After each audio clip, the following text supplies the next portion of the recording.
Hey, what's up, guys? Welcome back to J.P.BBQ. I appreciate you guys tuning in. Today, we're firing up the Lone Star Grill vertical smoker. We're going to do as our first brisket. You guys stay tuned. I'll show you how this brisket comes out doing it JP style. Check it out.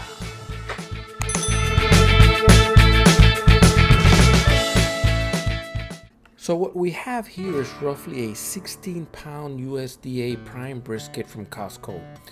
Once out of the package, patted dry with a couple of paper towels. You probably noticed the browning on the edge of this brisket.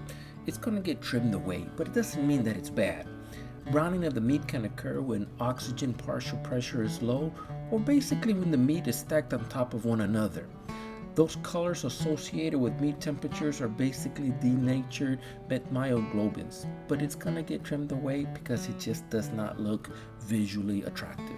Once I started trimming, you can see that it has a beautiful reddish color underneath, and by the looks of it, it is perfectly marbled. I know it's going to be a good brisket. Just take a look at how this deco is trimmed off. It looks like the state of Florida. Just a little more trimming off the point, and we can call it good. So here's what our brisket looks like after it's been trimmed. It's got these beautiful striations of fat in between the muscles. This is going to be an excellent brisket. It's going to come out fantastic. To season, we are going to add a little bit of extra virgin olive oil to serve as a binder. Make sure to get both sides of the brisket and give it a good rub down. We will be using our J.P.BBQ, which is a perfect blend of kosher salt, granulated pepper, and garlic. If you're interested in some of these products, check out the links in the description and check out the card that pops out in the top right corner. Don't be scared to put too much. This is a huge cut of meat and it can take it. Layer it in on the entire surface area of the brisket. So here's what she looks like. A beautiful USDA prime brisket, trimmed to perfection and seasoned the same. Let's get our Firebox set up in the LSG. As you can see, I still have some charcoal left over from the last cook, so I will be using some of it and adding a little bit more.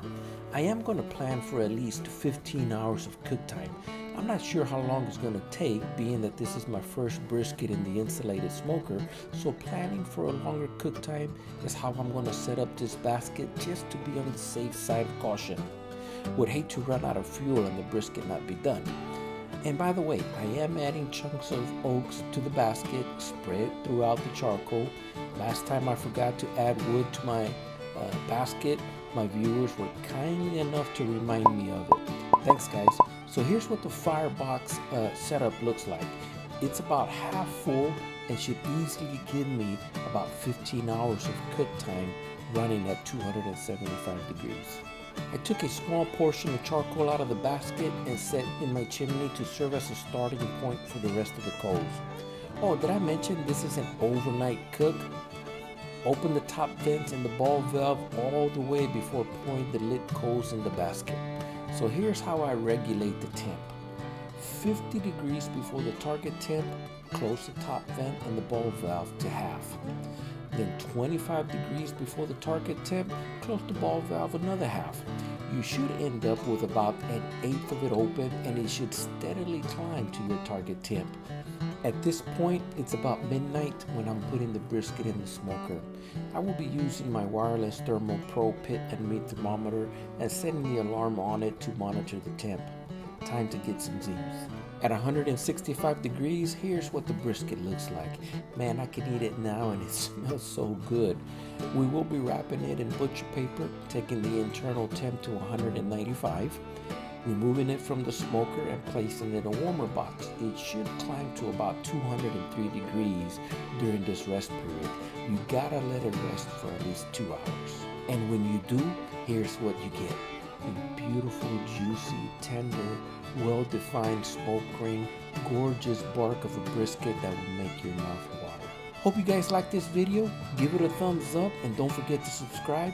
Visit my website for your favorite barbecue rubs and sauces, and remember to share it with your friends. Y'all take care and I love y'all. Happy smoking.